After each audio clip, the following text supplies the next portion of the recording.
Hello everyone, Joshua Myers here, and welcome back to my 31 Days of Halloween review series. And today, I'm going to be reviewing Monster House from 2006. On July 21st, No detectable movement. What are you weirdos up to? There's something going on at that house. get ready We're gonna have to go inside.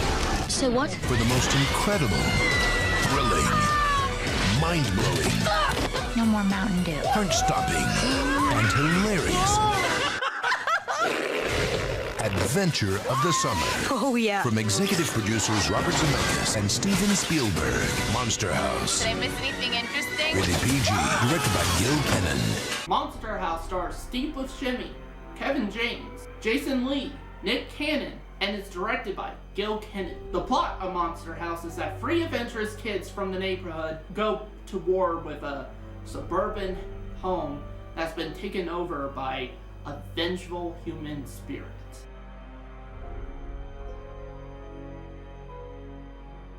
For the most part, the animation actually looks pretty good. I think for the most part, this film still holds up like 14 years later. Another thing I have that's a positive with this film is that this is basically a loving tribute to different types of horror films. Like, I've noticed there's some stuff in here that resemble other horror films. Like, I noticed there's callbacks to like Amityville Horror. Like, there's this one moment where one of the main characters early on have a nightmare about the house across the street. He assumes it's haunted, and you see on the floor this kind of image of the house and its glowing lights and everything, and it looks like the poster to the Amityville Horror. So that's kind of cool that I noticed. And even there's a hand that comes, like shadow hand that comes out that also reminds me of the poster to Amityville 3D. There's also other horror nods and stuff like that, and it just seems like the people who made this loved, horror movies and that. Of course, there's some of the typical horror cliches, but I think they're trying to play that, as a fun kind of nod to, again, just horror movies. So, also for the most part, I did like the three group of characters, the three main characters and that. And the voice acting, for the most part, for a lot of these characters are pretty good. Actually, in fact, there's some faces in here that recognizable faces that I had no idea was in this movie until I looked up the cast list early on. And that's, I didn't know Steve Buscemi was in this, I didn't know Jason Lee or Kevin James or any of these people. And it was, now that I look back, it's like, okay, I could kind of notice that now. And even some of the character models, especially for the big celebrities, kind of look like, it kind of looks like a 3D animated version of, how they look in real life. And I didn't notice that until recently, so I thought that was pretty cool. And there's some actors in here that they got that I had no idea it was them. Like, it so did not sound like their voice. Like, Jason Lee played this punk rocker character who's called, I think, Bones. He so did not sound like how I've seen him. Like, the only other films I've seen Jason Lee in were Alvin and Chipmunks movies, which were crap. We'll get to those at some point. But yeah, I so did not recognize his voice, and then when I looked up the cast list, I'm like, oh yeah, it's like, another positive I have is, honestly, the cinematography for this movie is pretty good for, CGI animated Halloween. This cinematography is really good, and again, it almost reminds me of old school horror movies, especially old school haunted house paranormal movies, and I really dug the cinematography in this movie. And speaking of influences on horror, I noticed there's a lot of things that years later the It remake from 2017 would borrow, like the style and feel, of the It remake, the first one, and even to a degree the second film, feels like this movie actually. There's also a bit of style feels to movies like The Goonies and stuff like that, which is another movie I really liked. Also, I liked the fact that for the most part, I think this film did earn its PG rating, actually.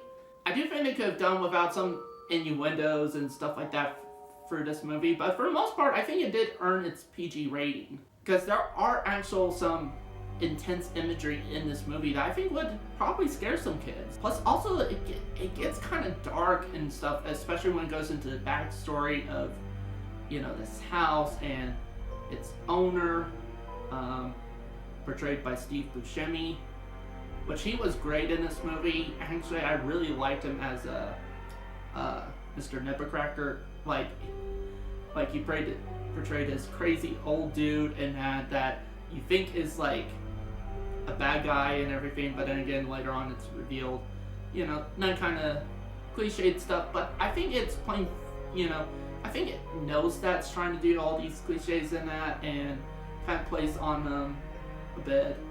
So it has fun with these cliches.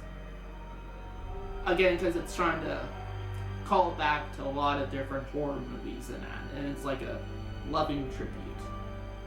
Also, speaking of which, the animation, like on the characters and that, kind of remind me of the claymation style of films like Nightmare Before Christmas, Corpse Bride, and stuff like that. Even though I know this is not claymation, it's a CGI, it does kind of remind me of that a bit in terms of how they design the characters and everything. Also, I think they do a really good job with, you know, setting up the threat of this house and everything. And there's actually a lot of suspense and tension within this movie in terms of, you know, with the house and setting up the threat of said house. In fact, a while you don't really know what's going on with that house until you see it for yourself. But for the most part, the pacing overall of this movie is actually pretty good. Also, another positive I have too is that actually this movie is pretty funny. Actually, there were times I actually did chuckle. At times, I think the funniest people, in my opinion, in terms of like the most laughs I got, were Kevin James and Nick Cannon, who were two kind of bumbly officers, like cops and that.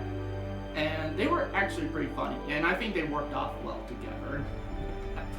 And of course, you know, the main characters are actually gotten a few laughs out, me too, like a few chuckles and that. So the humor overall was pretty good, especially for a kids movie like this. And honestly, I could go on talking about positives with this movie, you know, for a while.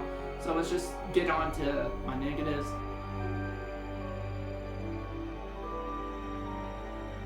One of the negatives I do have with this movie is that while I said the animation still holds up, there's some portions here and there where the animation isn't as good as it could have been. Like, for example, like there's times where people are moving and that it's kind of choppy, especially with fast movement like this. You know, like moving their arms and that's kind of choppy. But that's really it in terms of negative with the animation.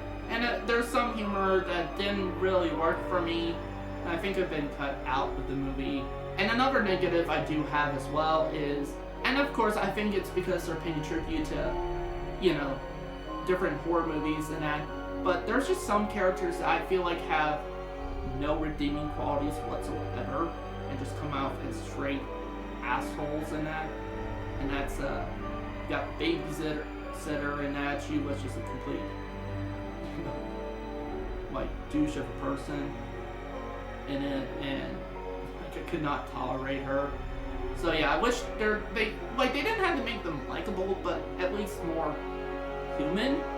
The closest thing they did with that was with Jason Lee's character Bones, who is the boyfriend of the babysitter, and talking about like how he lost a kite and everything when he was a kid and everything. So they tried to at least humanize him a little bit, but other than that, that's about it. And, you know, I kind of wish they could have done more with some of these characters that they just made for the most part unlikable and make them at least more human. Now again, you didn't have to completely be on their side or like them or anything like that. Just make them more human and not, well, complete douchebags.